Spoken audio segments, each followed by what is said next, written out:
নমস্কার বন্ধুরা, আমি সুস্মিতা বাংলা ক্যানভাস চ্যানেলে সকলকেই স্বাগত জানাচ্ছি। আমরা বাঙালিরা ডিম খেতে তো ভীষণই পছন্দ করি, আর সাথে যদি পোস্ত থাকে, পোস্ত কিন্তু বাঙালিরা ভীষণ পছন্দ করে। আর যদি ডিম আর পোস্ত একসাথে তৈরি হয় তাহলে তো আর লাজবাব ব্যাপার, কোনো কথাই হবে না। আজ বানাবো ডিম পোস্ত, সাথে সর্ষেও থাকবে। ভীষণ ইজি পদ্ধতি, একবার দেখলেই বানাতে পারবেন। তো চলুন দেখে নেওয়া যাক।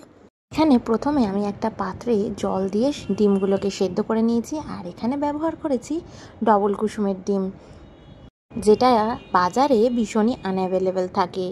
আমরা পেয়েছি বাজারে, তাই কিনে নিয়েছি। আপনারা চাইলে এটা নর্মাল ডিম দিয়েও বানাতে পারেন, আবার হাঁসের ডিম দিয়েও বানাতে পারেন। সেদ্ধ করে ছালটা ছাড়িয়ে নিয়েছি, আর ডিমগুলোকে মাঝখান থেকে এইভাবে ভেঙে নিলাম। ডিমগুলোকে 5 থেকে 7 মিনিট সেদ্ধ করে নিয়েছি, মাঝখান থেকেও ভাঙা হয়ে গেলে এবার নুন আর হলুদ আর শুকনো লঙ্কার গুঁড়ো দিয়ে ভালো করে ডিমগুলোকে ম্যারিনেট করে নেব ভাজার জন্য। ওদিকে কিন্তু সর্ষে আর পোস্ত 1 চামচ করে দিয়েছি, সেটাকে আমি শুকনো পাউডার করে রেখে দিয়েছি।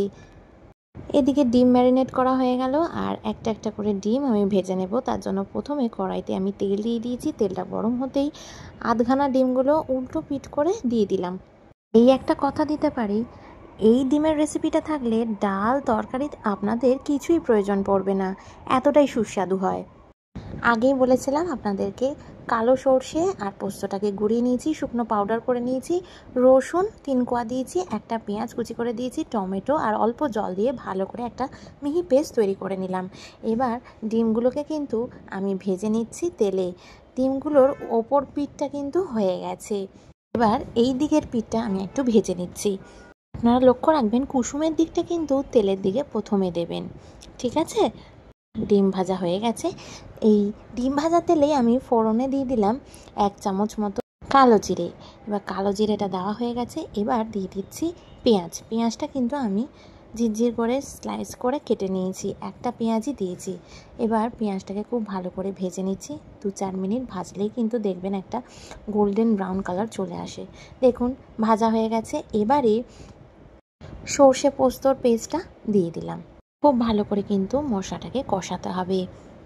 ভালো করে লো টু মিডিয়াম ফ্লেমে পোস্ত আর সর্ষেটাকে কষিয়ে নিতে হবে। আর দিয়ে দিচ্ছি এর মধ্যে হলুদ গুঁড়ো, শুকনো লঙ্কার গুঁড়ো আর স্বাদ মতো নুন। আপনারা টমেটোটা কিন্তু গোটাও দিতে পারেন, আর আমি এখানে পেস্ট করে দিয়েছি। আর গোটা যদি দেন তাহলে গোটা দেওয়ার পরেই নুনটা কিন্তু দেবেন। সামান্য ধনে গুঁড়ো দিয়ে দিয়েছি, অল্প চিনি দিয়ে দিলাম 2 চামচ মতো, দিয়ে খুব ভালো করে মশলাকে একবারে কষিয়ে ফেলছি। মিক্সিং জারে অনেকটা মশলা লেগেছিল, তার মধ্যে জল দিয়েছি, সেই জলটাই এর মধ্যে দিয়ে দিলাম। দিয়ে ভালো করে মশলাটাকে এইভাবে নাড়াচাড়া করে নিচ্ছি। আপনারা আপনাদের পরিমাণ মতো জল দেবেন, যতটা গ্রেভি রাখতে চান ততটা সেই হিসাব করে দিয়ে দেবেন। কিছুক্ষণ ফোটার পর আমি এখানে ভাজা ডিমগুলো দিয়ে দিলাম। ভালো করে ডিমগুলোকে দেওয়ার পর একটু নাড়িয়ে চাড়িয়ে দিয়ে ওর ওপর দিয়ে অল্প সর্ষের তেল দিয়ে দিলাম, আর গ্রেভিটাও একটু ডিমের উপর দিয়ে কিছুক্ষণ ঢাকা দিয়ে 3 থেকে 4 মিনিট আমি এটাকে লো ফ্লেমে হতে দিলাম। কাঁচা সর্ষের তেল দিতে একদম ভুলবেন না, সর্ষের সাথে কিন্তু অবশ্যই কাঁচা সর্ষের তেল মাস্ট। নাবিয়ে দিলাম, একটা প্লেটের মধ্যে সার্ভ করছি। তার আগে কিন্তু 2 মিনিট স্ট্যান্ডিং টাইম দিয়ে নিয়েছি।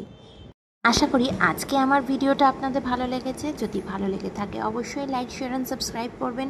বাড়িতে এইভাবে অবশ্যই বানিয়ে দেখবেন কেমন লাগে, আর কমেন্ট সেকশানে জানাবেন কেমন লাগলো। ভালো লাগলে অবশ্যই ভিডিওটাতে একটা লাইক করবেন। পাশে থাকা বেল আইকনটা অবশ্যই প্রেস করবেন নতুন ভিডিওর আপডেটসের জন্য। খুব ভালো থাকবেন, সুস্থ থাকবেন। দেখা হচ্ছে নতুন রান্নার ব্লগে। টাটা।